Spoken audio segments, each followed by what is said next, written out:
Hi, I'm Jeremy Crosby. And I'm Nick Boucher. We're your hosts for the program that's all about your city, Talking Fitchburg. Every weekday, we pull together the news, events, and information you need to stay on top of what's happening in the city of Fitchburg. Find Talking Fitchburg on cable TV, Roku, Amazon Fire, Apple TV, and our live stream on the web. Plus, you can find all our headlines and stories on Facebook, YouTube, and our video on demand service. This is your city. Keep up with Talking Fitchburg and the issues affecting you and your neighbors. Want to know what's happening in your city? Get Notify Me messages from the City of Fitchburg. Visit fitchburgwi.gov on your computer or mobile device and select the big Notify Me button on the left. Enter your email and/or phone number, whichever is best for you to get notifications. Scroll down the list and select all the topics you're interested in to receive email or text messages about. You'll be notified every time one of your topics is updated. Sign up for Notify Me, one more way to keep up with your Fitchburg government.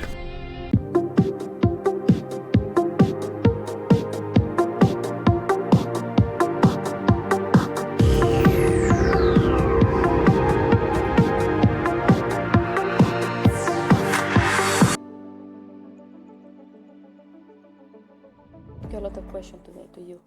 What? Yeah. When you're ready. Just follow up on that. Good evening, everyone, to the Fitchburg Common Council meeting for May 27, 2025. The first thing is to call to the order to the meeting at 6:30. Next is to the Pledge of Allegiance. Please stand up. Pledge allegiance to the flag of the United States of America and to the republic for which it stands, one nation, under God, indivisible, with liberty and justice for all. Thank you. So next, roll call, please. Thank you, Mayor. Mayor Radafrada. Here. Alder Dancer Jr. Alder Gerhardt. Here. Alder Herbst. Here. Alder Jetzer. Here. Alder Lattice. Here. Alder Maldonado. Here. Alder Ragsted. Here. Alder Bafadari is absent with excuse. You have a quorum, Mayor. Thank you. Next, we are moving to public appearances for non-agenda items. We don't see anyone in the chambers nor online, so we are moving to the consent agenda. Move approval. Second. All those in favor of the consent agenda say aye. Aye. Any opposed? The motion carries. Thank you. Mayor, I have a motion. Yes. I would like to move 9A1, Resolution R8225, to now on the agenda, and then immediately following, I would like to move the entirety of item 11 to right after that resolution. Okay, so it's 9, what is? 9A1. 9A1, okay. Okay, so all those in favor of moving those items? I need a second. Could I add on to that motion? Would that be a friendly amendment? To also move item 8H1 up immediately after the closed session. Okay, so I need a second. Second. All those in favor in moving all these items to the front of the agenda, say aye. Aye. Any opposed? The motion carries. So now I need Gabriela. I will move approval of Resolution R8225, acceptance of police canine donation and purchase of canine and training. Second.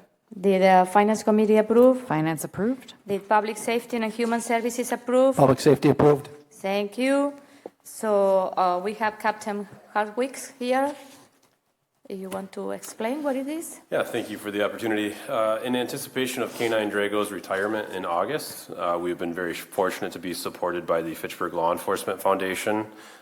We have made plans to acquire a new K9 and selected a new handler. And the Law Enforcement Foundation is graciously supporting that, and so that is the acceptance of the acquisition cost for the dog and training. Okay. Any question, comments? We are going to miss Drago. You and everybody else. Yeah. So can you explain to the new alders what we do with after we retire our dog? So I don't know if it's been adjusted for inflation, but typically we sell the dog to the handler for $1. Okay. And Drago is then able to live out retirement with his handler and associated family. Yeah. Okay. Okay, thank you. And I think this is great that the foundation is, donating the money, because this is buying the training and purchasing of those dogs are very expensive. So we are grateful for the donation. How old is Drago? What's retirement age for? Drago will be 11 in December. Oh. So we've actually done very well as far as getting quite a bit of service out of Drago. Okay, any other question, comments? Joe, go ahead. Oh, no, this was about something earlier. I just wanted to note that Alder Vafadari arrived, so I know for okay. Tracy's sake to Yeah, count her okay. on the roll. Yeah, we can see. Who names the new dog? That's my question. That's to be disclosed here. We have yet to announce that information here. But we have a name. It got to have like a Latino name. Pepe. Okay, any other question? Here none. All those in favor of resolution R-82-25 say aye. Aye. Aye. Any opposed? The motion carried. Thank Thank you. you. Okay, so next we move to the item 11A1. Let's start with an approval. Who is going to move this I'll resolution? move resolution R9925, move approval of R9925, authorizing partial tax assessment refund for FTC Retail East for 2022 and 2023. Second. And the Finance Committee did approve. Oh, this is two different? We deferred. No, we defer to here. We deferred. Oh, Correct. I'm sorry. Thank you. We referred to council without a recommendation. So we have the option to go to closed session. Do you want to go to closed session or no? I will say that yes. Valerie, can you I think recommend that? before we head into closed session, I just wanted to give a little bit of context of why the closed session would be appropriate here. If you take a look at the next item, item 11B, it's an update on the excessive tax assessment case that is related to this partial refund. And so because those two things are closely related and we want to be able to provide you with an update on this case that's going to trial next week, and discuss some strategy that the city is going to be using at that trial, I do think that it would be appropriate to discuss both items A and B in a closed session for that reason. Okay, so we have a recommendation from our city attorney, so I need someone to read the paragraph. I move we go into closed session pursuant to Wisconsin statutes 19.851G, conferring with legal counsel for the governmental body who is rendering oral or written advice concerning strategy to be adopted by the body with respect to litigation in which it is or is likely to become involved. This is for the update on excessive tax assessment case FTC Retail East LLC et al. Versus the City of Fitchburg and consideration of partial refund for FTC Retail East LLC. Okay, all those in favor to move? Second. Oh, second, okay, sorry. All those in favor to move into closed session, say aye. Aye. Any opposition, the motion Aye. carries. So, Joe and Nicole, because... We're ready? Okay. So, okay, go ahead. I move we reconvene into open session. Second. All those in favor of reconvening into open session, say aye. Aye. Any opposed, the motion carries. So we have a motion on the table, and it was second. So all those in favor of resolution R-99-25, say aye. Aye. Any opposed, the motion carries. Thank you. Thank you, Amy, Valerie, and Chris. Thank you. Thanks. Have a good night. Okay, so now where we are? Yeah, we had to call Lauren. Yeah, she's calling. Okay, so now we are on Community and Economic Development Authority, H1. So someone can, who is in CEDA? Joe. I am, but give me 1 second.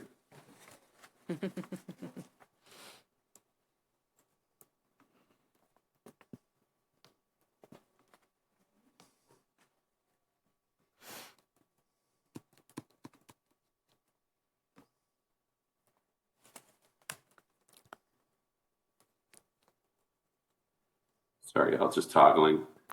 I'm introducing Resolution R8625, approval of contract with redevelopment resources for the 2025 comprehensive housing study and action plan. Second. Did CDAT approve? Yes. Did Finance Committee approve? Finance approved. Okay, so we have with us Laureen, our housing specialist.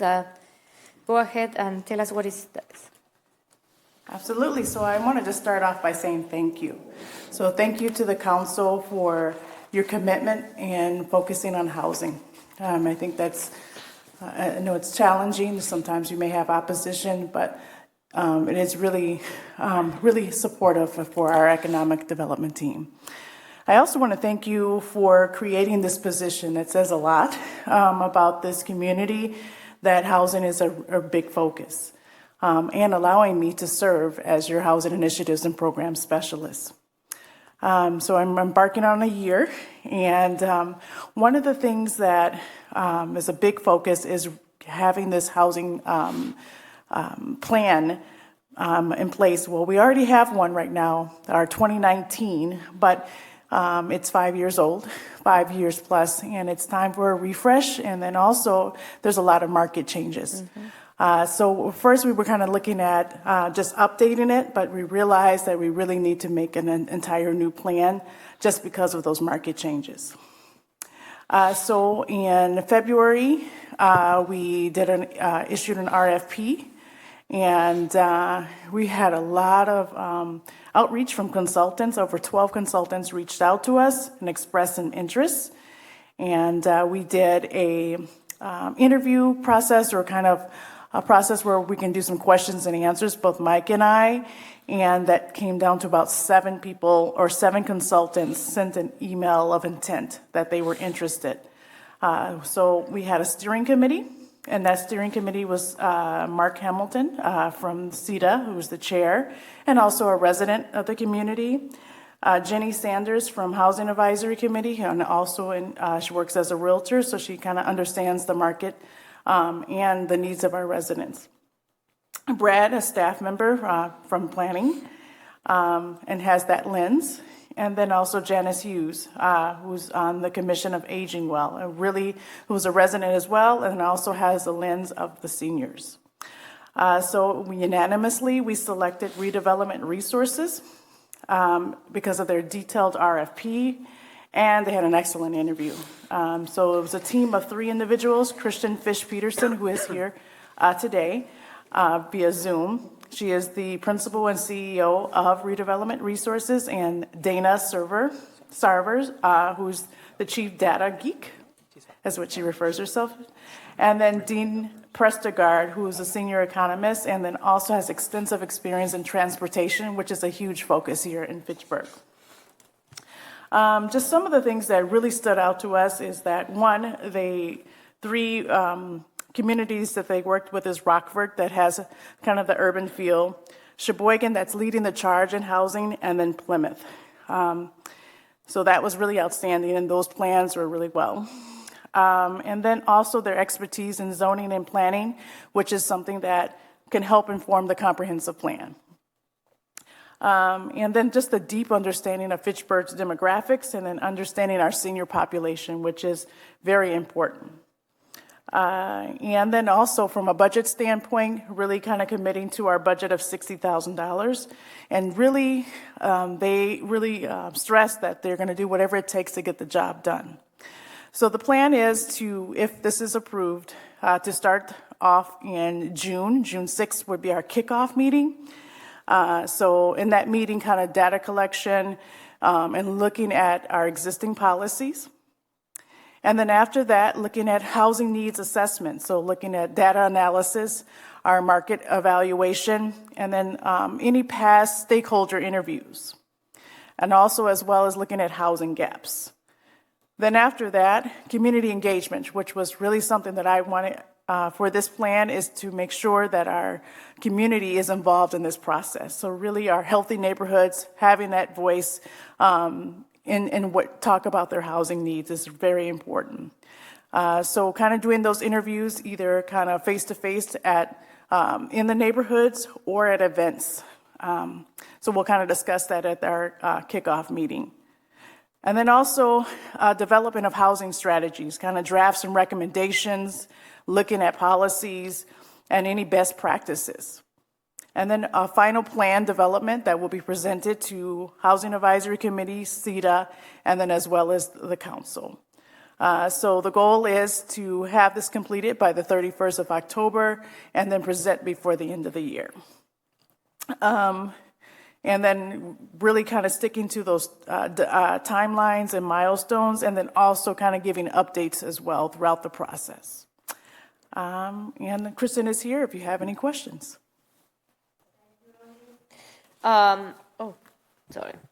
Any question coming also online is Kristen Fish-Peterson. She's the principal and CEO.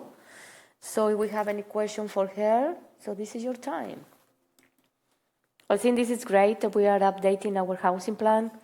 We're great, yeah. And I read the proposal, and it's a very well done proposal, very complete, and the bios of each of the people that are going to be involved here is impressive. So so I am happy to see this. So, any question, comments? No? Okay, Mike. I have a question hi, Kristen. I really appreciate the proposal too. I appreciate seeing the studies you have already done in like Wisconsin, similar Wisconsin cities. I'm wondering, there's a lot in there about doing like a type of online survey. I know that can be difficult to reach all of the residents via that method. I'm wondering about your experience in the past reaching specific populations. I guess I'd specifically call out like apartment renters, people who maybe haven't lived here a long time, and then we also have a rural population that might not have reliable internet access for that kind of thing. So I'm just wondering how you've outreached to those type of communities in the past. Thank you. Can you hear me okay? Yes. Yep. We have tried to use various methods to get the survey out, including social media in the past. Tenants are very difficult to reach. So if there is a landlord or a series of landlords that we could reach out to and ask them to help us publicize the survey, we would want to do that. To reach tenants, because they are a population that is harder to reach, and they typically don't respond as well to these kinds of surveys. As far as the rural populations, we will have hard copies available at City Hall, at the public library, and any other place you think it would be beneficial for us to have hard copies available, and then we will gather those hard copies and then put them into our system, into the tool that we'll use to gather the other respondents. So we'll monitor response as we're going along, and if we're not getting a specific demographic or the numbers that we want, we will alter our process to reach out to make sure we can get to everyone. Okay, we have another question. Alden Maldonado, please go ahead. Yeah, as far as apartments, I would recommend, and I think folks in economic development probably have a comprehensive list of all the landlords especially the larger apartment complexes, just putting information at their front desk.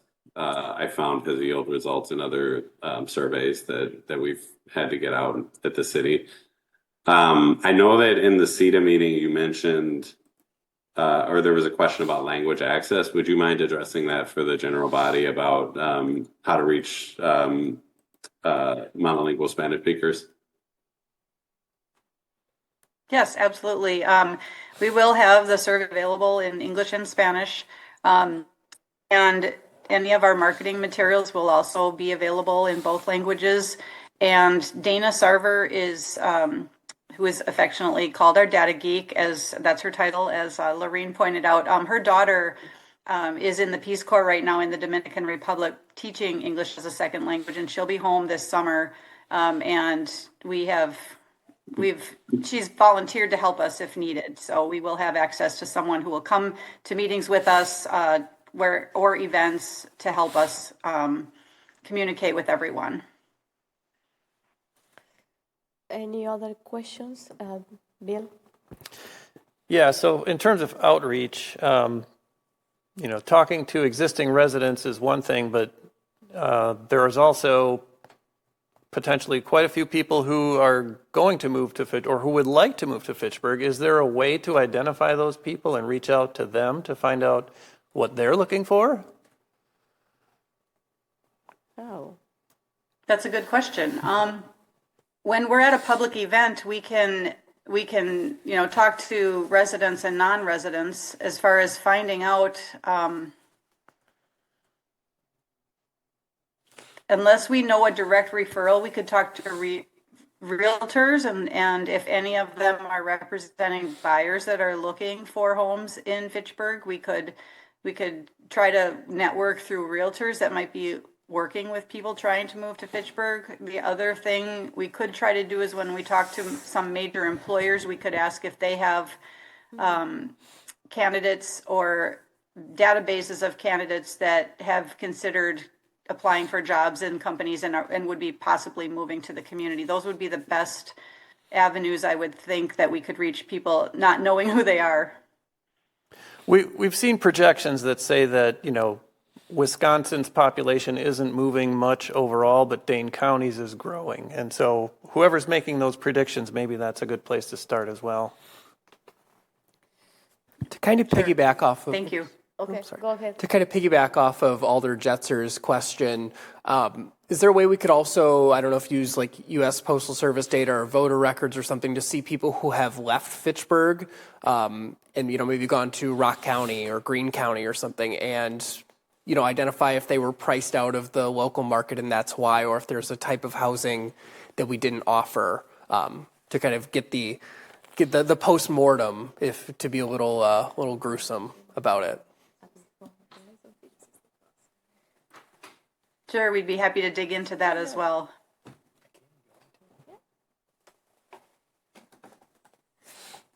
Any other question, comment? No? Okay. So thank you. So we have a resolution on the table. This is the final call. Any other question, comment? I just want to say one more thing. Thank you so much, Lorene. I'm so excited to see this come together. So thanks for all your hard work towards this, and it'll be an interesting year. So thank you. Yes. Thank you. All those in favor of resolution R-86-25, say aye. Aye. Aye. The motion carries. Thank you. Thank you, Christine. Thank you, Lori. Thank you, Lauren. So where we are now? Okay. So now we are in item 6, okay?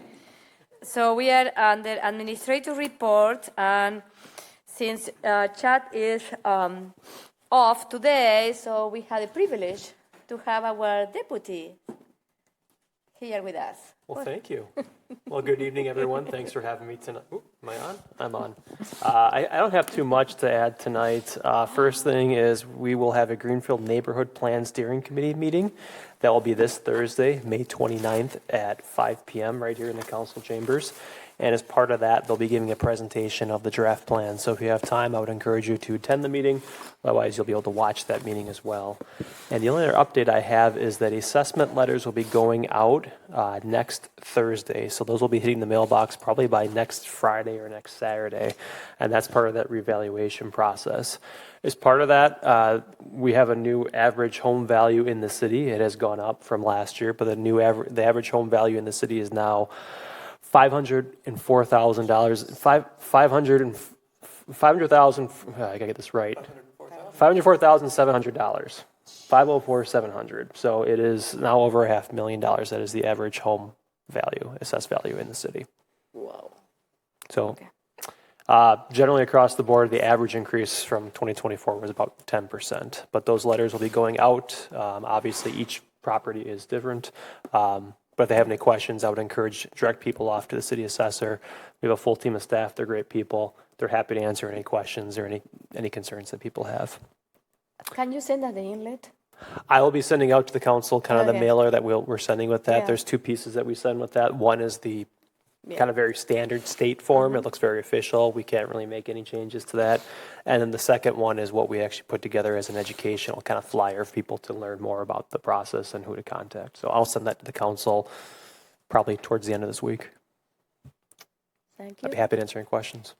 Yeah, can you organize like a tour for the hub for the rest of the council, maybe at the end of when is August? Tour of the hub? Yeah. Oh, sure, yeah, Yeah, at yeah. some point. Yeah, if you want to. It might just be easier once we get to a position where we can take people through there, Okay. maybe just doing it one-on-one. Okay. Because if we do it as a group, then it's a Yeah, no, I know. yeah. So Yeah. once we get to that point, we're kind of waiting on giving Yeah. city staff a tour as well. But we're probably Okay. about a month or two away from Okay. it being safe enough for us to go through It's there. looking like a building now. It is. Yeah. So, any question, comment? We have a question from Nicole. Nicole, go ahead. We cannot see you. Hello. Sorry. Is she there? Can you hear me? She's not muted. Hello. We can't hear you. Can you hear me now? Yes. My apologies. I'm doing partial nighttime duty. Just wanted to ask, how does our average home value compare to other municipalities within Dane County? Oh, I had that question this morning at our staff meeting, and Chris is going to look on that. Yeah, so when I send that email later this week, I'll have some additional information. I may not have the actual value per se, but I'll have at least the increase of what those other communities have seen over the last year. So when I send that email, that's part of the reason why I'm waiting on sending it, just to make sure we have that information, but I'll add that to it. Any other question? Yes, go ahead. And just for the viewing public's reference here, Adam, when you say that the assessments went up 10%, that doesn't mean that everybody should expect a 10% increase in their tax bill, correct? Correct. Thank you. And I'm not an assessor, but in general, so if there's a 10% increase across the board, it doesn't mean that the city's budget is increasing by 10%. It's just how that money is budgeted and allocated off. So if everybody goes up 10%, it shouldn't be much of a change. And sometimes the rate meal goes down when the city go up. The whole city goes in value. So. Yeah, perfect. I appreciate you explaining that on the record. And it's going to be explained in the inlet, isn't it? Yes. Yes, it's in there. I don't think we can say it enough. Yeah. Okay, any other question, comment? Yes, Bill. What's the status with the splash pad? So we think we have it fixed. They've made some repairs to it. Before we officially announce its reopening, we think we'll probably have it open by Thursday, but I'm not promising that right now. But they fixed the pipe. There was a break in the pipe. It's been fixed. They're just refilling the tanks and making sure that it's not leaking. We hope to get an announcement out probably by sometime tomorrow, hopefully saying that it's open. The pipe is broken. Any other question, comments? Thank you. So next we move to the mayor's report, and I have a couple of things to report. Last Friday, we met again with the town of Verona, city of Verona, to discuss this is the final draft for the service agreement. It's going to come to you maybe in June, July for review and approval. I also met with our assembly representative, Randy Udell, and also from the Senator Melissa Ratcliffe last week to discuss, what are the needs of our municipality, the thing that they can help us in the capital. So we have a good discussion about that. We also participate in the DCCVI meeting. Is the Dane County City and Village Association, that the city is part of that. We went together with Alder Herhart to the annual meeting, and this is another a great meeting to network with the other municipality and village, and it was in the Cottage Grove, and we have a great the board chair of Great Cottage Grove did a good presentation about why we should move to Cottage Grove. So, but we are not moving. But they're very proud. This is a great community. It's growing a lot too. So I was impressed. The CIP is almost done. So it's going to be published next Friday. So we are doing the final touches, but it's almost done. And then the finance department already started working on the budget. So as you know, budget this year is going to be very challenging. Our net new construction number are coming very low. So on the capacity that budget will bring, that net new construction will bring us, my priority will be to retain employees, so it's COLA, and keep the employees' benefits. So, and that's it, because there's not going to be more money left, to be honest with you. So, what else? I assisted a ribbon cutting last week too with Aldo Maldonado. It's a new business in the Rim Rock area. What else? Police facility. We are continue working on the police facility. We receive an estimate, and so far it's coming under, on budget. But we will know about how much it's going to cost until the bids are out there. The bids are going to be out, I think, at the end of June. So, and then we will see how much. We hope, that is close to budget. But we are working on that. What else? The city is also working with, Monkey Shines. The incident, the city is going to send a letter to the owner next week. Continue working with the government proposal. It's going to come to you in June for review and approval. We also had a County View mobile meeting with the neighbors last Monday to update the neighbors of the situation. But so far there is, the big concern that the city has is that the sewer system failed again. We will need to displace some of the people. We are also, the razor order is out, isn't it? To raise the 9 unit. Yeah, we are working on that. What else? Remember, this Friday at 8:30 in the morning, there's going to be the swearing ceremony for our new fire chief. So you can come and meet the new fire chief. I will appreciate that. What else? That's it for now. And then my next listening session is June 26th, District 2. So here is, I invited people from the fire department, police, and economic development. So this is an information and listening sessions. And the next one we already scheduled, isn't it, Dave? Is going to be in District 1 in August 14, at Redeemer Church. But this one is the second one, so everyone is invited to come and participate. So that's it. Any question for me? Comments? No? Okay. So next we move to commissions and committee reports. We will start with Plan Commission.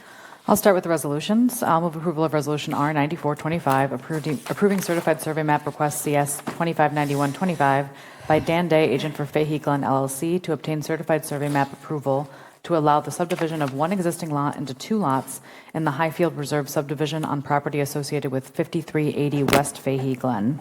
Second. Plan Commission did approve. This is actually something that we've approved before, but it's coming back because it expired.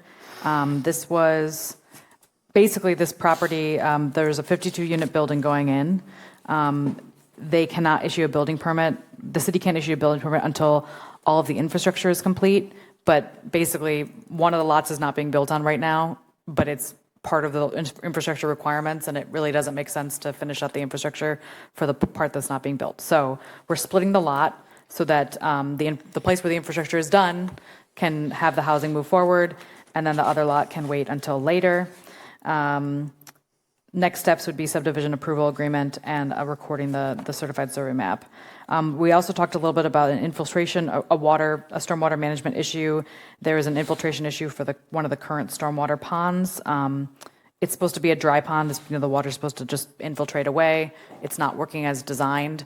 So developer is working on improving that and working with a contractor to help fix that. So that was a discussion. It's not necessarily a part of the project, but it's an important piece of the overall area. So did you mention that this one was approved once, but now we have... Yes. Okay. Yeah. And the building is going to be a 52-unit building. It's in Irish Fields for those who know it that way. And David Fahey is here if we have questions. Any question, comment? Yeah. My one question is just about the phasing. I was looking at a phasing plan. I can't remember when it was published. But I'm just curious what the phasing is for the southern part of the property then, if would that be lot 2 would be on West Fahey Glen, that's the townhomes, if that's going to be kind of a year out or 5 years out, just curious. I would say it would be a year out.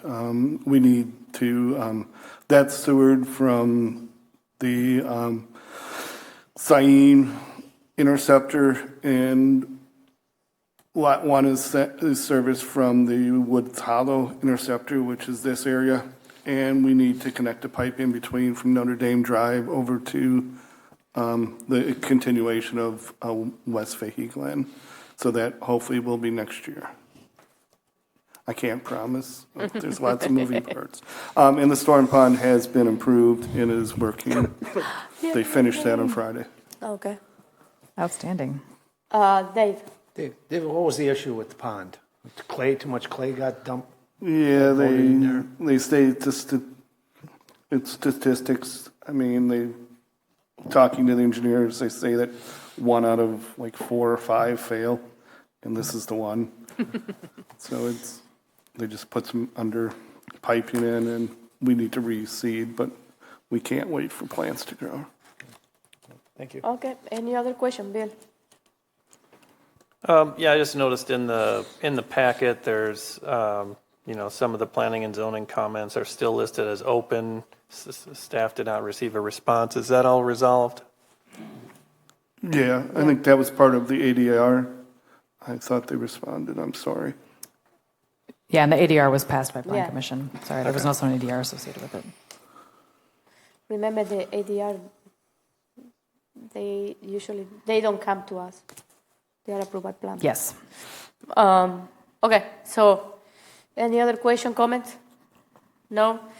All those in favor of resolution R-94-25 say aye. Aye. Aye. The motion carried. Thank you.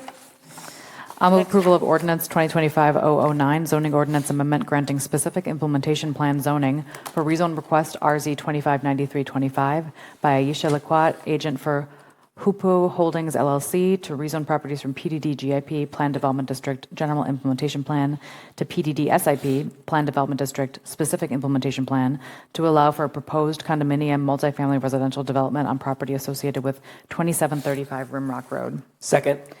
This was approved by Plan Commission. Okay, what is this? This is the project that we've been seeing many times over the years. This is the Maloney and Rimrock Road property, 8 single-family homes, 12 in duplexes, 12 townhomes. It's very similar in nature to what we've seen before, but this is just the next step of moving it to a specific implementation plan. There was some inclusion in the packet of some HOA guidelines. Just for clarity, we don't approve those, but it's there for reference, and the city staff just makes sure that it doesn't have anything that conflicts with ordinances, but that's just for reference.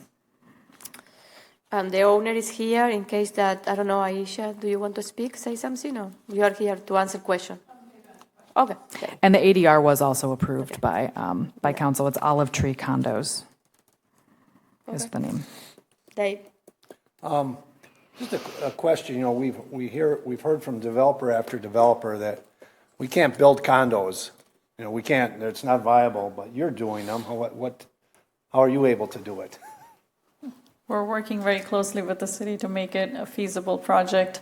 I think from our perspective, a condo was the perfect investment into this specific lot. It's not huge, it's 2.3 acres. In terms of making it feasible, we have looked at numbers, and we're not aiming for like a very high price point or very low price point, and this isn't workforce housing anymore, which was our original intent. So that's basically how we're making it feasible, is keeping it market standard. We have another question, Nicole. Yes, go ahead. Yes, I just had a quick question. The things that were struck from the items were items G and H. Were those just in conflict with city ordinances, and that's why they were struck? No, they weren't in conflict with any ordinances. We just felt it was unnecessary to lay that out in the plan. There's no reason, if the condos want to restrict dogs and animals, they can do that in their HOA fees, but the city does not have requirements like that. Yeah, the big reason to restrict the number of pets was, again, the size of the property and the available green space for them to enjoy a comfortable lifestyle and safety. Yes. And it can still be in the condo documents. It's just not going to be in the city documents. Sure. Diana is also here. Diana, do you want to add anything else to the conversation? No, I'm just here to answer any questions. Okay, thank you. Any other question, comment? Over here. Oh, Bill. Yeah, a couple of questions. There's an existing multi-use path that extends on the north side from Badger Rock School down to Moreland Road, and there's a project going into the CIP for a boardwalk running from McCoy up to Anderburg. So it would be ideal if that path could be connected all the way up the road. I understand you're not planning on putting a multi-use path along Rimrock. Is that something you'd consider in the future? Absolutely, if it's a feasible option, yeah. I'm not familiar with that, so I would have to, if the city has some plans they can share, we can certainly look at it. But this is the first time we're hearing about it, so we haven't put it in any of our plans. Okay. And I don't know how accurate your documents and drawings and renderings are, but there's a tree near the bus stop, and it's like on the east side of the bus stop, and I think if it were on the south side, it could provide shade to people who are waiting for the bus, so like just one minor thing to consider. And then my final question is the lights. The lighting is all full cutoff. I didn't see any shades on them though, and so depending on how high they are, it's possible that there could be like direct line of sight from a neighbor to the light source. Is that something you can consider to make sure that that is not a possibility? Sure, we received a lighting recommendation and we sent it over for the city's approval. So the latest lighting plan is in conjunction with what Deanna's recommendations were, the city planning team's recommendations were. And I'm not sure if that's included in the packet today. Are they included in the ADR light? I think so. There was information on the lighting in our packet, our council packet tonight. But like I say, so yes. The lighting is just, it's just the flat. The bottom of it's just flat. There's no shield under there that could further, reduce direct light into the neighbor's house across the street, for instance. It was discussed with Tracy back and forth, and the height of the poles has been reduced, so to make it more appealing. And the other question about Rimrock Road bus stand trees, we are not removing any of the trees close to the bus stand. There are two big trees on each side of that bus stand, and we are keeping those two trees. Rather, right now we have put two more flowering trees close to that pad where it's going to be a seating arrangement. Okay, so those trees were not be added, those were existing trees. On the Rimrock Road, there is only one tree going, which is closest to the current driveway. Because the driveway is moving to the south, that tree is going to be removed. Other than that, no tree on the Rimrock Road is going to be removed. We have added 4 flowering trees right now, before even starting anything else, we are keeping the rest of the trees as it is. Okay. So I guess I would like to ask that, as you plant any new trees, also consider that in the future, you might want to put in that 10-foot wide multi-use path. So make sure that where you plant them, you're not going to have to remove them. Yeah, it's just in line with the existing trees. If at all we had to remove them, we have to remove the big trees as well. Okay. So so far as our plans are, even the engineering plans, we are not going to touch that line. Even if we make it 10 feet, the trees would remain safe. Okay. Our calculation right now is those trees are going to stay. That's why we have planted the extra trees on that side. And the trees on the Maloney Drive, they are big trees, but they have to be removed. Okay, we are trying to connect this. Okay, Dave, go ahead. I just want to thank you for your persistence and diligence, in accommodating the city's requests and the neighborhood's requests. I know you came before the board, and a former alder said very disparaging things about you, and I apologize. It wasn't me, but I apologize for that. Thank you for your persistence in bringing this project forward. Thank you for your support as well. Okay, so there is a display in case that, okay. Any additional question, comments? I'll just reiterate what I've said to Aisha and Chad before, I think privately, and I don't know if I've said it in this body before, so I just want to reiterate that there was there's been a couple meetings this year already where there's been a tremendous amount of neighborhood support for this project, which I think is very telling of this project and the attention to detail that you've put into this. So I'm excited to see it in District 3 and for your persistence and your continued efforts to find a win-win solution for everybody. I hope that this can be kind of a model of what a process that incorporates all of this different stakeholders, what that can look like. So I just want to give you some kudos for all of your efforts. We appreciate that. Thank you. We appreciate that you guys recognize how far we have come. Yeah. Finally. How long, yeah. So we are very happy for, that you will be able to develop this. Okay. So thank you. We appreciate it. Okay, any other comments, questions? No? Okay, all those in favor of Ordinance 2025-0-09, say aye. Aye. Aye. The motion carries. Okay. And there's a couple more things. We passed a conditional use for Give 'em a Break Safety, which is a new business that's going to be where Supreme Structures was on Marketplace Drive. Just got a conditional use so they can store drums, signs, barricades, trucks for their business. They'll be building up a 6-foot privacy fence. And then an update from the department. Both the neighborhood plans, Greenfield and South Stoner Prairie, are posted for review. They are on the website right now. As Adam mentioned, the Greenfield steering, their last meeting is later this week. There will be a formal presentation at the June council meeting, I believe. No, Plan Commission. Plan Commission. Oh, I'm sorry. There will be a formal presentation at the June Plan Commission meeting, and then it'll go through commissions before finally being adopted. The plan department has an intern that I believe started this week, and also Zach, who was on the planning department, left for another opportunity. So the position is open, and they are currently in the process of hiring them. Thanks. Thank you. Any question, comment for the Plan Commission? No?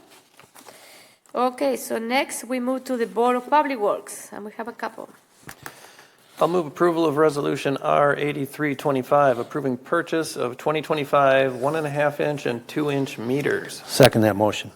Board of Public Works approved. Finance approved. Thank you. What is this? Yeah, we have about 400-ish 1.5 and 2-inch meters in the city. And we had been planning on replacing them over a 4-year period. But since we've got our LTE master plumber, our limited term employment master plumber, still with us, we'd like to purchase these 41 meters and have them replace them, and we could finish our total project here by the end of this year or early next year. How do you know if your house is going to be, one of the meters is going to be replaced in your house?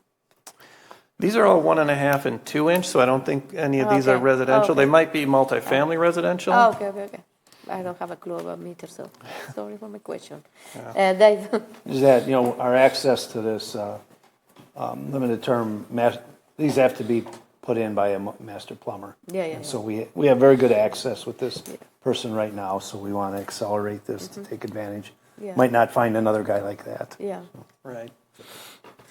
And these are low lead meters, and they should last us about 20 years or so. Okay.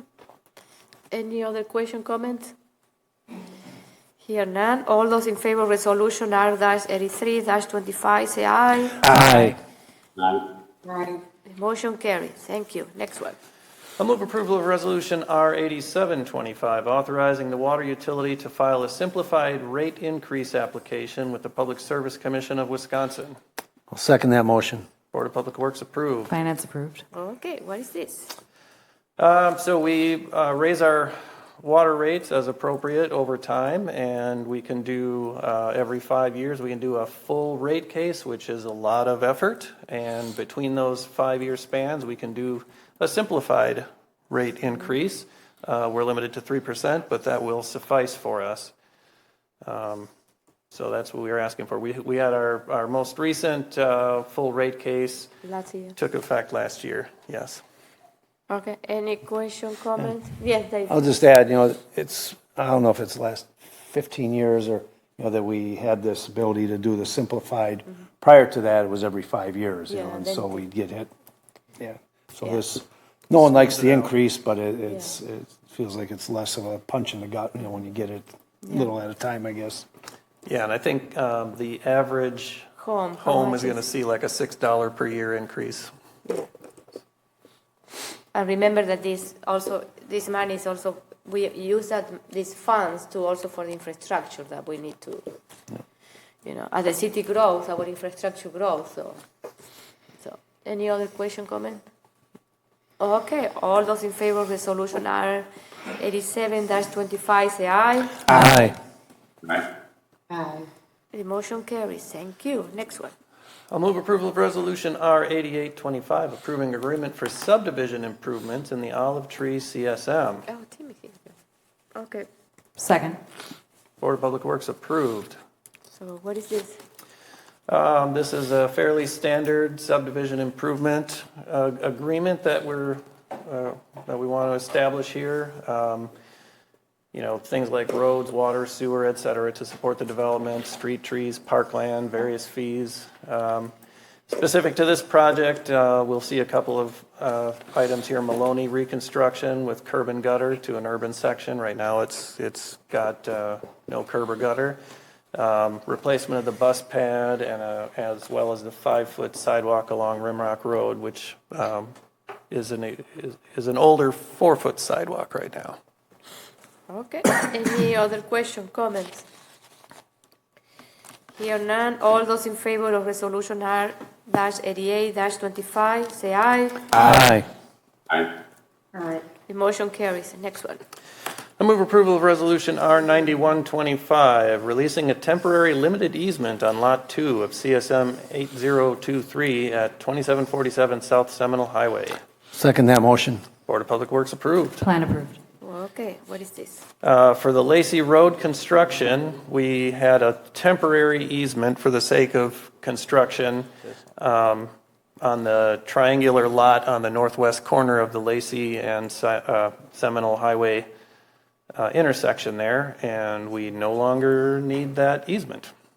This is unrelated to the MG&E easement that's running electricity out to get the lights working finally. Okay. Any other question, comments? Here none. All those in favor of resolution R-91-25, say aye. Aye. The motion carries. Next one. I'll move approval of Resolution R9225, approving the first supplement and fourth amendment to the agreement for subdivision improvements in the plat of Highfield Reserve. Second. Board of Public Works approved. Plan approved. Okay, what is this? This is basically the agreement to allow the Highfield Reserve parcel split that we discussed earlier. Okay. Tim is online, so I don't know. Yeah, Tim, did you want to say anything further on this? Since you're here, so. Sure. The subdivision improvement agreement for Highfield Reserve includes the new phasing plan for that lot split for lot 270. And then I believe it's the amendment needed to be revised just to account for the increase in park fees and sewer interceptor fees for the development for the additional units. Okay, thank you. Any other question, comments? Okay, here none. All those in favor of resolution R-92-25 say aye. Aye. Aye. Aye. The motion carries. Thank you. Anything else that you guys want to add? No? I don't think so. No? Okay. So then we move to Park Commission. Not much to report. I mentioned last time Christina's our new chairman. Adam, thank you for accommodating requests from the mayor to show all the status of the parks projects. I think all the alders.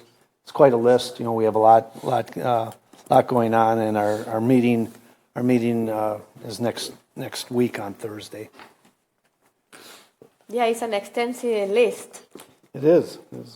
So. I don't know if the new parks director might not come if he sees that list. Here we have the new parks director. Short time. No, short time. Short. Okay, thank you. Library Board. Yes, we met on May 21st.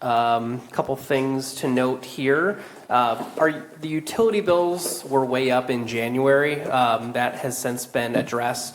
Partly an issue because of some overnight settings. The heat was up to save the chiller. The chiller failed. The chiller has since been replaced. So it was kind of just a perfect storm. And if I recall correctly, I don't believe the solar was working at the time, so that was another contributing factor. But again, that has been addressed and should be not an issue moving forward. We should expect an RFP, request for proposal, for the library children's section remodel this year, and then the work happening next year. The same firm will handle the design and the construction, and the Friends of the Library is contributing $10,000 this year to help get the design kicked off, so kudos to them. And coming soon, around mid-June, a strategic plan survey will be available to get a sense of what folks really prioritize in our library system. So once that's available, please fill that out, share it with your networks. And that's all I have for Library Board. Thank you. Commission on Aging Well. Yes, so we haven't had a meeting recently, but we do have the next aldermanic folks coming to the Aging Well that you should have received the invite from Jill and got back to her if you could attend or not. They are seeking information from each alder just around outreach to the senior center and trying to increase those efforts. So if you haven't gotten back to her about those yet, those dates, if you're able to make the next meeting, which I believe is Thursday, June 12th at 8:30 a.m. over in the senior center, please let her know. Or if you have any questions about like kind of what they're looking for, I can answer those too. But other than that, those are the only updates right now I have for Aging Well. Thank you. Resource Conservation Commission. We have not met since our last council meeting. We will meet on June 9th. Okay, thank you. Transportation and Transit Commission. Yes, we've also not met since our last council meeting, but I wanted to just highlight a couple more surveys. There's a lot of opportunities for folks to share their thoughts on how we move forward as a city, which, I think, Madam Mayor, as you've mentioned, it's going to be a tough budget year. All the more important that we hear from folks about their priorities for all of these different items. So with that said, the active transportation plan for Dane County survey is available, and there is an online comment map for that. And of course, North-South Bus Rapid Transit preliminary design, that survey is still available on Metro Transit's North-South BRT webpage. Do you want to mention all this? No? I guess I don't know off the top of my head. Oh, the change is in the. Oh, okay. You can do it in your report. Okay. Yeah, oh yeah, I can do that in all the report, and then we can talk. Okay. Yes, that one is important. Okay. Thank you. Okay. So where we are now? Okay. Sida, do you have anything else to report? No, other than the resolution that came before you. Okay, thank you. Our next meeting is on the 26th. Okay, thank you. So then we move to Agricultural and Rural Affairs Committee. I'll move approval of ordinance 2025-0-07. I'll move it as amended by Plan Commission, amending Chapter 30-67 private wells prohibited and Chapter 40-90 exclusive agricultural land waiver. This was postponed from the May 13th meeting. Okay, thank you. So did the Ag and Rural Affairs Committee approve? Yes, they did. Thank you. Who's second? They did amended. Okay. They amended. Okay, Plan Commission. Okay. Plan Commission approved as amended. Amended. What about the Board of Public Works? Board of Public Works approved The the base with no amendments. Okay, and Resource Conservation Commission? Approved with no amendments. Okay, thank you. So, but the ordinance that we have in front of us is the one that was amended as in Plan Commission. Okay, so who is going to talk about this? I You? can. Okay. Yep, and Deanna, please, I'm going to give this a go. Just, yell at me if I say anything wrong. And Tim is also here too. So. Yeah, so the current state of this is that if you have a property that is zoned AX, AT, or AS, so zoned agricultural, and you currently have a well for human consumption, and your property is within 200 feet of a water main, and the well needs to be replaced, you can drill a new well for your animals or your crops, but you are then required to hook to city water for human use. The proposed change, the initial change that was proposed by Public Works, is that we would allow a replacement well for human consumption if the house is greater than 150 feet from the right-of-way. What that would affect, there are 6 current properties that are within that zone and also have a house, so that could possibly be affected by this. 4 of those properties are between 150 and 200 feet. And so those are the 4 properties that if this was passed as proposed by Public Works, they could now drill a replacement well. Ag and Rural amended this, and they basically removed the 150-foot restriction so that all 6 properties could then drill a replacement well. This is basically, the discussion was essentially that it was basically a cost discussion. So if the property has animals on the farm, they would then need to drill a well anyway when their well fails in order to serve their animals, but then they would also have to pay to hook up to city water in addition to drilling the new well. Plan Commission did the same amendment, but then also removed the small lot agricultural, which does not allow farmhouses anyway, so it's just not affected by this. So that was just kind of a cleanup amendment. I did ask Deanna about if there is any sort of future burden to this. So as we expand the urban service area, so if we build out South Southern Prairie and Greenfield, if there are future parcels that would be affected by this. I think, Deanna, correct me if I'm wrong, but you said that there are approximately maybe 30 ag zone parcels that are around that area, but there's really only possibly 3 to 5 that would have farmhouses that would then be maybe affected by this. So it's a small number of future properties that would be affected. And that's assuming like a full build out of the South Southern Prairie and Greenfield neighborhood plans, which, I mean, that could be decades. So that's kind of the background. Okay. Thank you.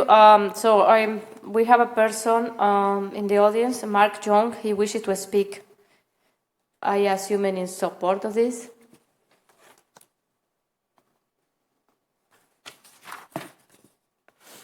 You have 3 minutes.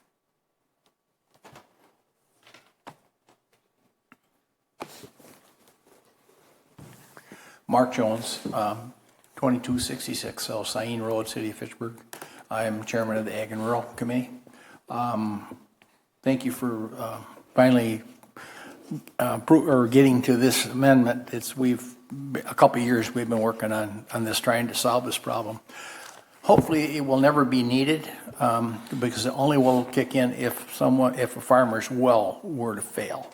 And the odds of that are small, but it does happen occasionally. And if it did, it causes quite a hardship to hook up to city water and then also drill a well.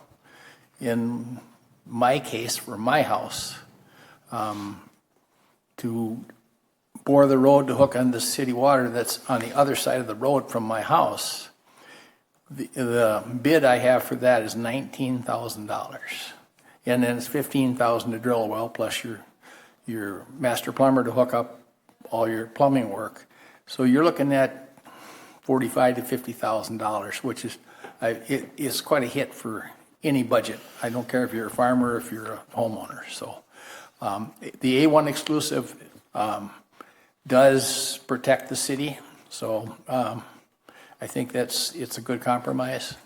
The only thing I ask, and we talked about this at Ag and Rural, is the term Public Works Director may approve. And it's a timing issue more than anything. If you have a well that fails and you have to hook onto it or replace it, it's a timing issue.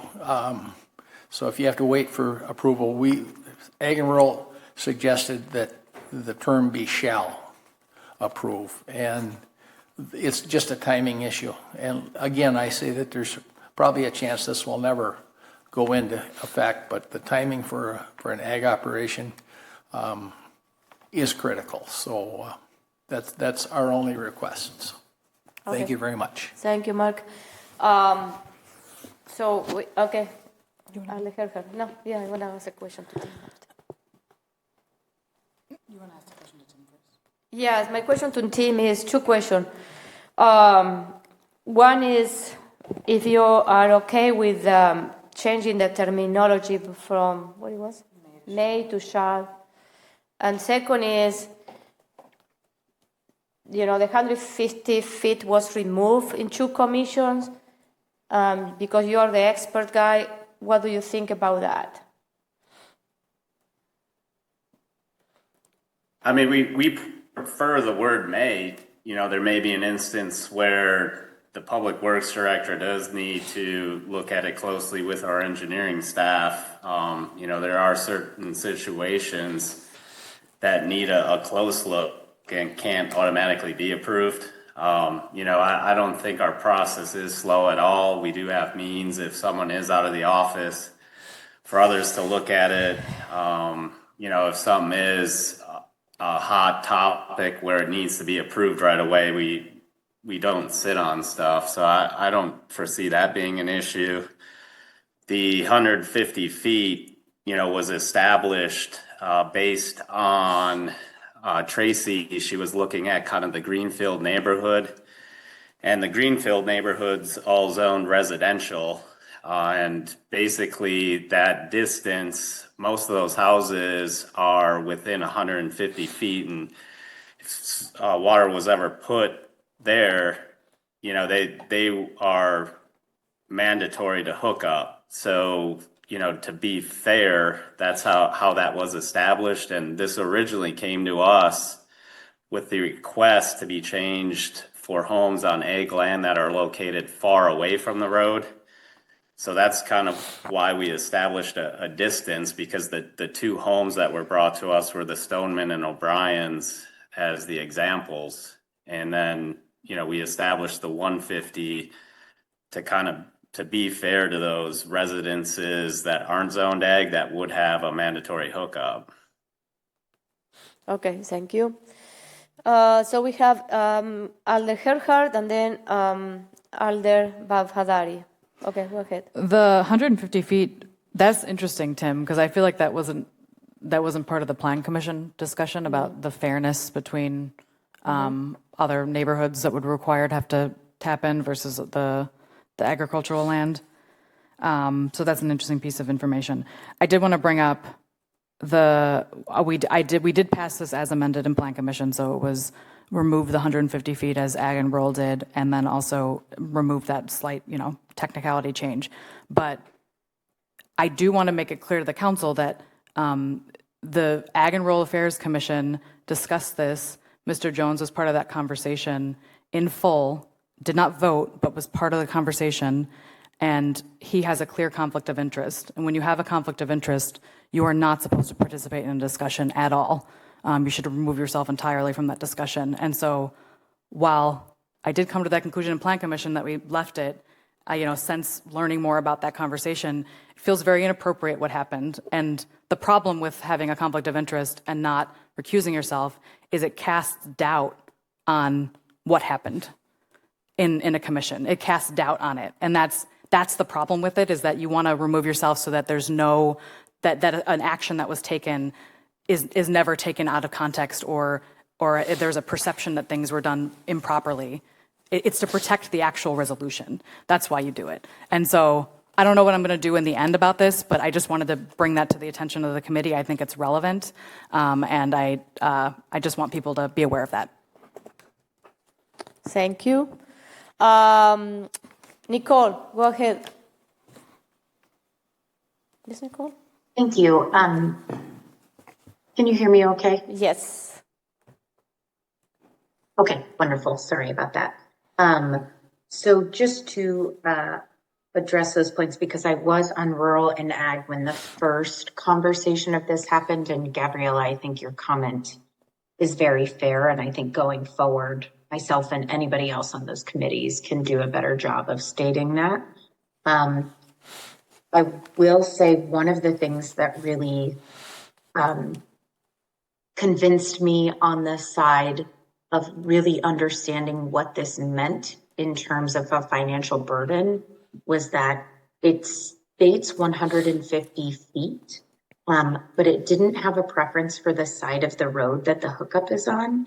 And so based on my understanding, if it's not on your side of the road, you actually have to pay, the property owner has to pay to dig under the road and is responsible for all of that work. And so I think that was the other item that for me really did point out what a financial hardship this could be to a lot of people in District 4. So I just wanted to add that piece, because that piece to me was kind of the sticking out point of it's not 150 feet based on the same side of the road that your property is on. It's just a distance matter. And that didn't seem like a fair piece to me, because those price differences are so drastic. I will say that I am not a fan of shall. I think may should remain in there. To Tim's point, I do think we should be fastidious, make sure that we're addressing those things quickly in time, but I do like having the ability for our professional city staff to weigh in if they do think that there's more that they need to discover before approving. Thank you. Bill, next.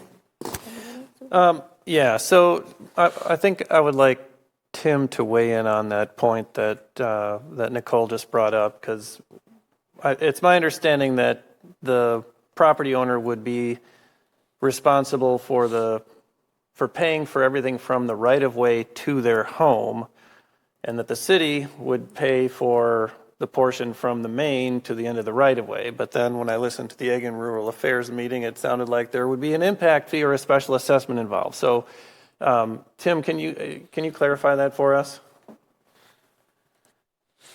Well, and I guess with the system we're talking about, specifically Mr. Jones's lot, that system was placed back in the 80s, from my understanding. The DNR, it was a private system. The DNR came in and said the city needed to take it over publicly, and at that time it was not assessed to his property. So therefore a service was never put in place for that But on the flip side, that property was never assessed for that water main running all along the frontage on the other side of the road. Nowadays, what would happen is if we put in a water main and it's zoned ag, it would be assessed once that property sold for development. But there would be an assessment that would get paid at a date for that, but the service would be there. So it's a little different how we handle it now versus the situation with Mr. Jones. Okay, thank you. Any other question, comment? Mike? Yeah, I can just speak to a couple of the things. So we did discuss the may versus shall sum in ag and rural. I think that, I agree that it should remain may. I think that whether it's may or shall, the city still has to issue the permit. So that the permit doesn't come any faster, whether we put in the ordinance that they are required to issue the permit. So I think, but then that gives some discretion to the department if they need to do anything. And then, yeah, I think just going off what Tim said, I think we discussed this in Ag and Rural too. I think the situation that's happening with the Jones property is just something that wouldn't happen in the future based on the way that we currently do things going forward. So it's a unique situation. Bill? Yeah, so I looked at the table of listing all the ag properties within 200 feet of the city water main. There were two of them highlighted in yellow, Mr. Jones, and then also a Promega property. But when I looked that up on Access Dane, that's listed as residential, not agricultural. Deanna, can you say any more about that? So there's like a surrounding property that is agricultural, but 5292 Lacey, where the home is listed as G1, residential. So if you're looking up on Access Dane, G1 is not a zoning district. That is just an assessing category. I could be wrong, Alder Jetser, but I'm pretty sure that parcel is zoned agriculture on our map. Okay. Any other question, comment? So what we have in front of us is the ordinance as amended in Plan Commission. So you understand that? Yeah, the Plan Commission amendments were to remove the 150 feet. Okay. Same as Ag and Rural Affairs, but also removed a small reference to small lot agriculture, which cannot have homes on it. So it's irrelevant to the discussion. Okay, so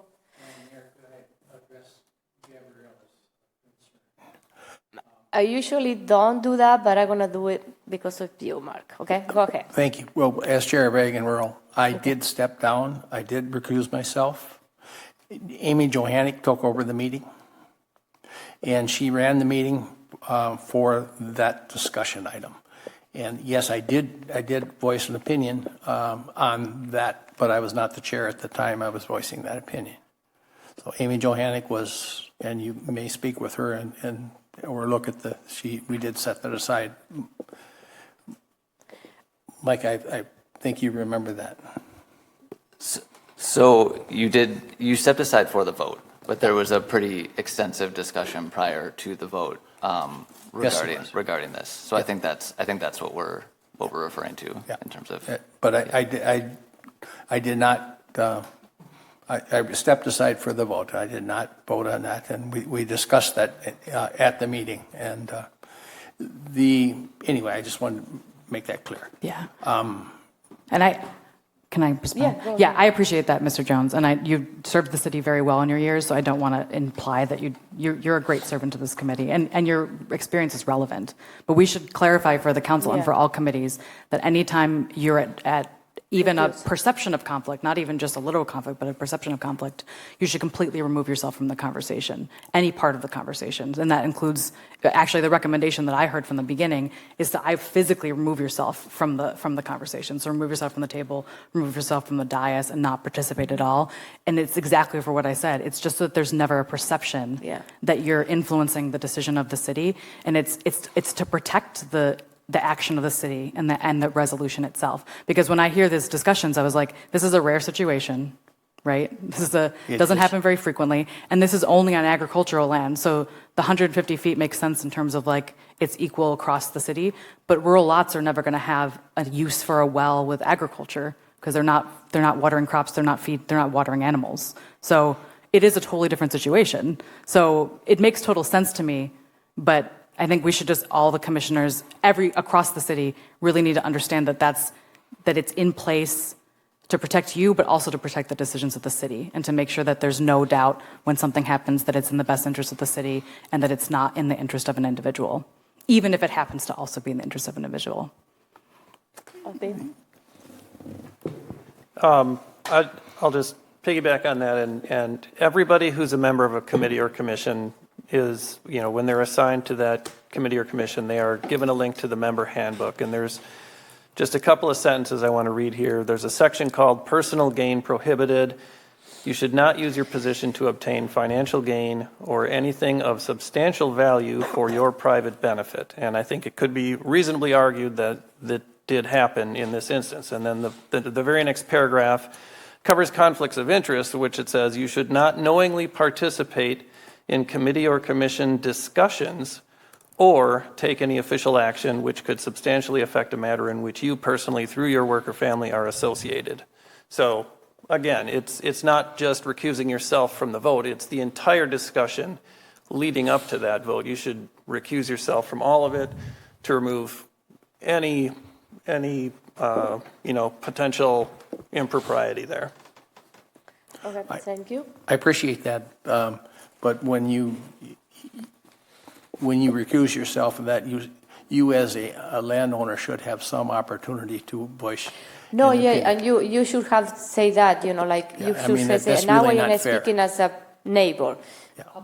Public comment, but it didn't happen. So that's it. You can participate as a private resident, and you made a comment. Yeah. Like you're doing right now here. Okay. Thank you very much. That the cost to drill across the road was the issue, and the urgency if you have cattle and you have your house is served by that same well, your cattle are still going to get thirsty. And yes, the city does have to issue the permit, but Sam's Well Drilling is the major driller in this area, and they put a priority on that it's a matter of hours or days that they'll be there to drill a well for an agricultural operation, and because you can't haul the water for that, and you don't have a choice. So we're a very unique situation where we're one of the few places in the state of Wisconsin where we, as a city, have a fairly large agricultural area. And sometimes that gets lost in the urbanness. So we have to be respectful of both.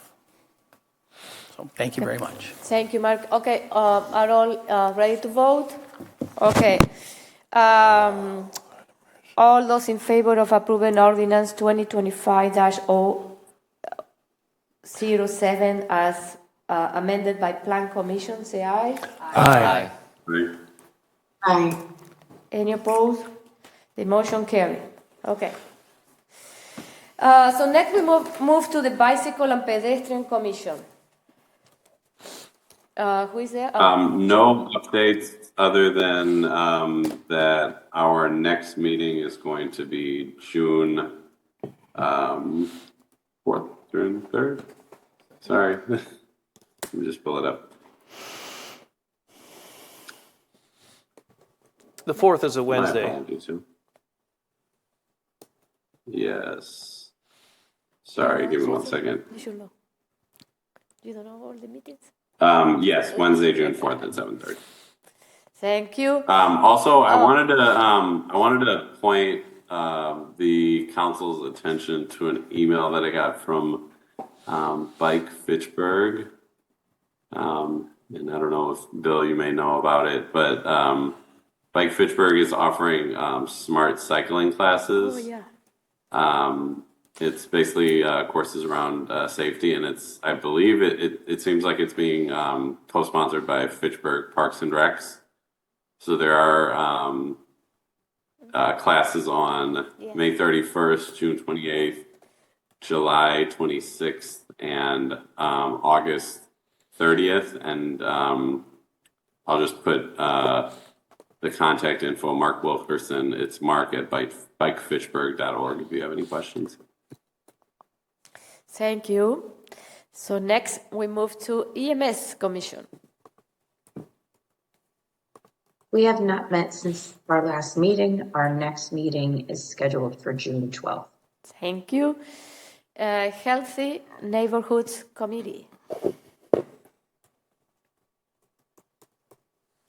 You. Oh, that's me. I'm sorry. I'm new. We haven't had another meeting yet. So since the last time we met, my apologies. Okay, thank you. Housing Advisory Committee. We meet next on June 9th. Landmark Preservation Commission. Surprising no one, no report. Oh my God. Maybe we should remove this commission. Tree Advisory Committee. We meet again on June 12th. Okay. Ad hoc Community Equity Committee. We are getting into the end of finalizing the documents that we created that will come before council to have a vote on creating this as a standing committee. Prior to that, the mayor and our city attorney are reviewing the documents created for feasibility and ensuring we're in compliance. And then we will get that presentation to you in one of the meetings here in June for a vote. Thank you. Ken, next we move to standing committees, committee reports. We will start with the Finance Committee. I will start with a quick update from our finance director.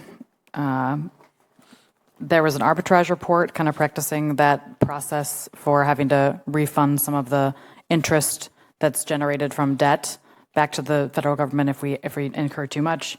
We did one on our 2019 issuance as an exercise with Ellers. We didn't anticipate, and there was no arbitrage payment, but we will expect one for one of our more recent debt issuances because of the high interest rates that's been common lately. They are still in the process of working on the audit for the last calendar year. And then as the mayor mentioned, CIP is almost done. Misty said next week, Friday, is when she expects to release it. And then in the process of presenting or preparing for the budget. And then I'll move on to resolutions. I'll move approval of Resolution R8925, adopting the 2026 annual city budget schedule. Second. Finance approved. This is something we do every year to set the schedule for the budget. It's worth taking a look at the dates. The turnaround from when the budget is released, when the public hearing happens, and then when the amendments are due is pretty tight. So it's worth knowing so that you have enough, you give yourself enough time to actually, put together, give yourself a chance to put together an amendment. I will also point out that the Finance Committee presentations, day 1 and 2, are September 30 and October 1st, especially for our new council members, but really for all our council members if you haven't been to one, which I know not everyone has. These are some of the most important meetings of the year. It really goes through every little aspect of the budget, and it also is a great summary of what was done in the prior year and what the plans are for the coming year for each individual department. It's one of the most interesting meetings of the year. I highly, highly recommend coming. It is split over 2 days so it's not a marathon 5-hour meeting. It used to be like that. Which I decided to do when I first chaired the committee because I was like, this is ridiculous. So it gives us time to really ask questions. And so if you want to come as a council member and you're not on the committee, you can't vote on the 2 things that are the 1 or 2 things that are there, but you can sit on the dais, you can ask questions as part of the group. So please do so. I have September 30 and October 1st at 5:30 p.m. each day. And that's listed in the packet. Yeah, and I have to miss them this year, and I am so sad. Oh, really? So I do, yes. I'm going to be out of town or out of the country, but I'm very tragically sad. But please make up for me and come and ask questions. That's all. Thank you. Oh, so who seconded this? Okay, all those in favor of Resolution R-89-25 say aye. Aye. The motion carries. Next one. I'll move approval of Resolution R 9025, amending the 2025 general fund budget, grant-funded wellness classes for city staff. Second. This requires a 2/3 vote. Yeah, Finance no. did approve. Okay, what is this? This is, there was a grant received, it was applied for by one of our HR staff, and it will pay for wellness classes for city staff. One of the LTEs in the senior center is happy to take that on, so she will do that. I believe it's a couple times a month and completely covered by the grant. Any question, comment? It's 2/3 of the vote, so we don't need to do roll call. This is awesome. We're missing another resolution.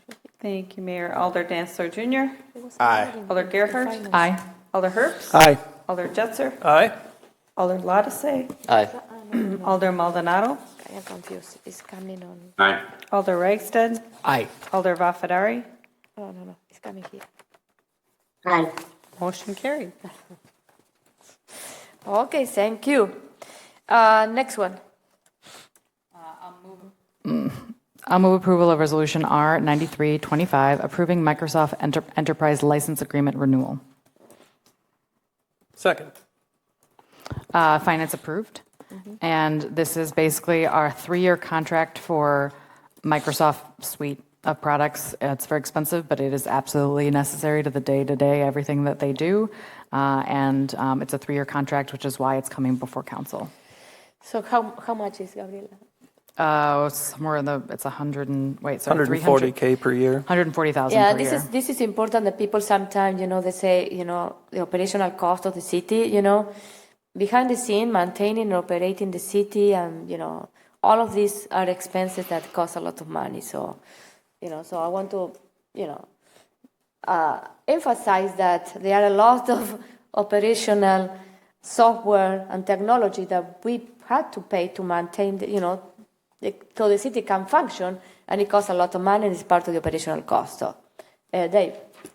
Is this for a fixed number of licenses, or is this for a site fee? Does anyone know? Yes. Yeah, it's I can't hear Dave. I'm sorry. You need to turn on your mic.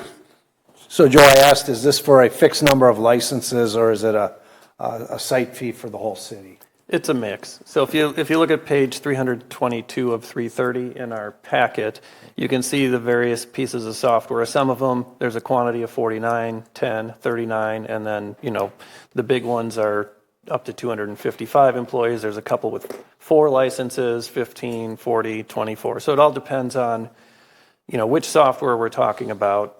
And because certain things are only used by a few people, whereas email, for instance, is used by everybody. Words used by everyone. Okay, thank you, Bill. Do you want to add anything else? No? Thank you. Okay, all those in favor of Resolution R-93-25 say aye. Aye. Aye.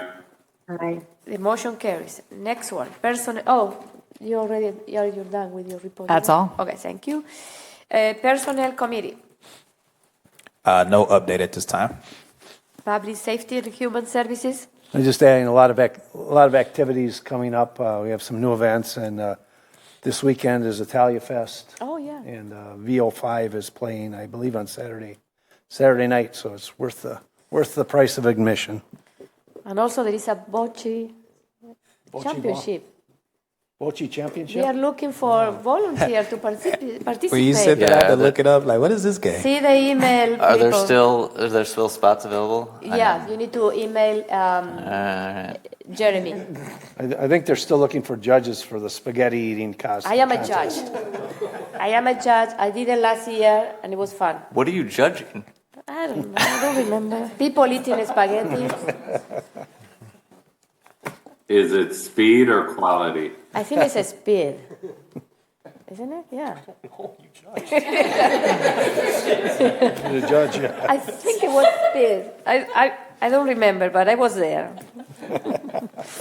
It was rainy. No crumbs. I hope this was a nice weekend. Does the rain make it easier to eat? Yeah.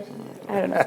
Well, I think the rain prevents the easy way of judging, which is you just put people on the scale before and after. But if they get wet as they're eating, they're going to get heavier. Okay. Sorry I brought it up. Come back to the, okay. Anything else, Dave, or no? No? Okay. So next we move to new business, and we already covered this section.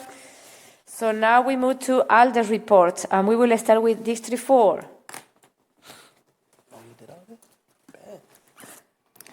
All right. So just a reminder. I'll let Micah give the report. Okay. Just once again, another reminder to the Greenfield Steering Committee, the final meeting is on Thursday at 5 p.m. In this building. Yeah, so let me go over the D2 change. So Route D2 is being changed. This is part of, you may have read an article that they are extending additional service to Verona, but as part of that, they are adjusting the route around Nesbitt and Target. So I can send out the map, but previously the route came down Fitchburg on the north side and then just down Fitchburg and connected to Nesbitt into Verona. And so now it's going to kind of come down Anton and then kind of go through the Target Hy-Vee property and then go back up to McKee and go over and come down Maple Grove. So we are losing service basically from Target down to the roundabout and then all the way down Nesbitt as it would go into Verona. And then also a little section that jogs around from Anton to Fitch-Verona. So, I mean, I have received some feedback on this from people who are losing their service. Metro made the decision based on current ridership, which is low at the spots that they're eliminating and high at the spots that they're adding to. So, I mean, they made an informed decision, but it is eliminating service for Fitchburg residents and giving additional service to Madison residents. This will also affect the new senior housing that we just approved on Nesbitt Road, which is we sold that as having service, bus service right next to it, and it will now no longer have that. As that gets built up, I assume we can, lobby Metro for additional service as we go forward. I mean, I'm sure that will be something we can discuss, but just want people to be aware of the change. Thank you. Gabriel? Just wanted to, sorry, Micah, just to add to that, the other reason that they changed it was because they're adding service to Verona. Oh, yeah, he mentioned. Yeah. Oh, sorry, I thought I missed you saying that. And the other thing too, with that senior housing development, it's not approved yet. It's just the minor comp plan amendment. So that could prevent it. I could very much see that prevent it from moving forward, but we'll see. No, we'll see. Well, we could negotiate service along with theirs. I mean, I think that we have more people there, then maybe in the future we can, Okay, any other question, comments? Oh, for Micah? Last thing, before our next meeting, the last day of school will be for every school district. So Oregon on the 6th, Verona on the 10th, Madison on the 11th. And just one thing that a lot of people aren't aware of, there's a program, it's called Kids Bowl Free, and 10 Pin Alley in Fitchburg participates in it. And basically your kid can bowl for free all summer. They get like 2 games a day. And so we've used it pretty much every year. It's a great rainy day activity that you can go. So, and it's free to sign up. Just go to the website. So, okay. That's all I have. Oh, look who's there. Okay, Nicole, will you add anything else? No? No, that was perfect. Okay, thank you. District 3. Mine, I really like D3 specific. There isn't a lot going on at the time, but I just did want to say that I volunteered this past weekend at Bratfest. It was a good opportunity. People commended the city of Fitchburg and the work that we're doing, and all of the stuff that folks have been from the surrounding areas have been following. So that was good to hear. Okay. And then also this weekend, there was an opportunity to volunteer at Tito Fest, and that's going to take place from 10 a.m. to 2 p.m., and that's at Leopold School, Elementary School. What is that?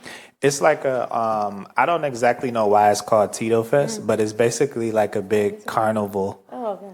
Go ahead, what is it? Well, our kid used to. back when Mayor's kids and my kids were at Leopold, we had the Timberwolf Trample. That one it was, And that was an all school event, party atmosphere. We had a 1 mile race for the kids to run. Gotcha. And I think that has morphed over time into Tito Fest. And I I'm with you. I'm not sure exactly what the etymology of that name is. And I went there last year, I remember.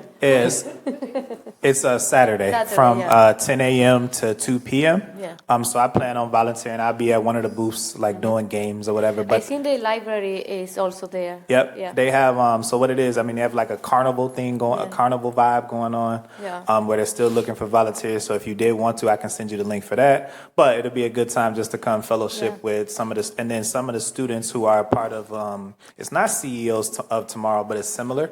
They're gonna be like having some of their like work and stuff on display for patrons to potentially buy or talk to them about their business plans and things that they're doing. So just a good opportunity to come vibe with the community. Can you send us a link to all of us? Yeah, I just send it out to everybody. Cool. Okay, thank you. Okay, so I can also make my quick additions. I had the pleasure of going to the Memorial Day ceremony yesterday, so thank you, Madam Mayor, for a job well done there, and it was great to hear from our speaker and see a great turnout there. Also wanted to just give a quick mention that I have launched my monthly newsletter, or monthly-ish, put an asterisk on that, to kind of provide some updates because there are a lot of things happening that come through this body and all of our councils and commissions, and want to help break down so everybody doesn't have to sit through and watch all the recordings on FACTv as much as they should, because our FACTv team does a great job, and I'm going to call them out because I see them giving me a thumbs up. But that's all I've got. Okay, thank you. Can someone mention the June 2nd and June 6th next week? Oh, Okay. my bad. Forgot about that one. Yeah. Okay. Well, I'll start with a District 2 listening session. Again, we'll talk about it more, but Thursday, June 26th at City on the Hill Church, 6:30 to 8:30 p.m. The mayor, me, and Bill will all be there. I want to see how we are doing the outreach too, because I think we need to, I don't know how the city is promoting this event. Yeah. We need more. We need more. Okay, thank you. I also, this Friday, I'm attending a Smart Growth Greater Madison session. It's called Building Blocks, the Housing Development Process and Financing. It's going to talk more about how developments happen. So I think that'll be pretty interesting. I can't have to miss the fire chief swearing in. Okay. And then we have next month we have a Pride flag raising and also a Juneteenth flag raising. Who has the dates? 4th and the 6th. June 2nd and then June 6th at 2. Yes. Okay. Pride flag, Monday, June 2nd at 4 p.m. at the City Hall flag polls. So again, Pride, June 2nd, 4 p.m. And then Juneteenth is Friday, June 6th at 2 p.m. Again at the City Hall flag pole. So 2 flag raisings that week. I also send you the post, the Facebook post. If you can promote this event or invite your people in your list, please, I will appreciate that. So the more people come, the better. Okay. Anything else, Gabriela? That's all. Okay, thank you. On this Friday the 16th, I biked to work with the mayor, and we presented the Bicycle Friendly Business Awards. Took a nice photo. We appeared on the Wisconsin Bike Fed email. And keeping on the bike theme, June 1st through 8th is Bike Week, Wisconsin Bike Week. So you can see bikefitchburg.org or madisonbikes.org for a list of events and a map showing you where all the events are taking place. Reminder we're closing out Low-Mo May here. Yes, please. The whole point of Low-Mo May is to feed the pollinators. So if you look at your lawn at the back half of May and you see nothing but white dandelion fluff, you're not really helping the pollinators anymore. So go ahead and mow your lawn. Your neighbors will thank you for it. I already killed them. I went to the West Side Farmers Market this past weekend, and I talked with the woman doing the organics collection, and she was looking forward to collecting food scraps at the Madison Farmers Market starting in July. And in fact, the acceptance of that grant that's going to allow us to do that was referred out to commissions on tonight's consent agenda. I met a couple last weekend who live on the northwest corner of Lacey and Sain. These people are dedicated. They sometimes walk to Cahill, Maine to get on the Metro Route B. That's a 2.5-mile walk. They were very grateful to hear that we've got plans to expand service on the 65 to all day so that they would only need to walk up to Sherrill Parkway, 1/2 mile instead of 2.5 to get over to the B. Friday, June 6th, I will be attending the Sustainability Leaders Collaborative event at the Oregon Library. So this was an event that I guess maybe every other year, or happened in 2023 at any rate. So discussing, climate change and sustainability issues. That's Dane County Exec Melissa Agard and Madison Mayor Satya Rhodes Conway will be there as well. And on June 25th, I will be part of a panel for America Walks. They're having a webinar. How to work with local organizations and advocates to promote the week without driving, a guide for governmental agencies. And that is the end of my update. Okay, thank you. District 1. I can go. So a couple things. I went to eat at El Gran Taco Gato. It's a new business in Fitchburg. It is on 5266 Williamsburg Way. They've got some really good food. They also have ice cream. The decor is interesting. It's definitely kid friendly, and it's in that plaza on Williamsburg Way. I checked with our economic development folks, and La Hispana should be opening up within a few weeks as well. So there will be a grocery store and a restaurant in that plaza, which for years has had a lot of vacancies. So I'm really excited that there's two local businesses, particularly two Latino-owned businesses in the neighborhood. Also wanted to share an event. It's being hosted by the Center for Cooperatives on UW-Madison. It is called How to Start a Cooperative Business. And it will take place June 25th, 2025, 5 p.m. on Zoom. If you go to the Center for Cooperatives, they should have that information. It's also co-sponsored with the Latino Chamber of Commerce. So feel free to check out their website, and you should get information about that. Okay, thank you. Dave. A couple of things that are more general for the city. There's a lot of garage sales going on right now, and I would urge caution. We were coming down the street, and a lot of times garage sales are attended by families with small kids, and one small child came flying out and almost got clipped. So when you see those, just be aware of that. Second, all the trees are leaved out, and we get big winds.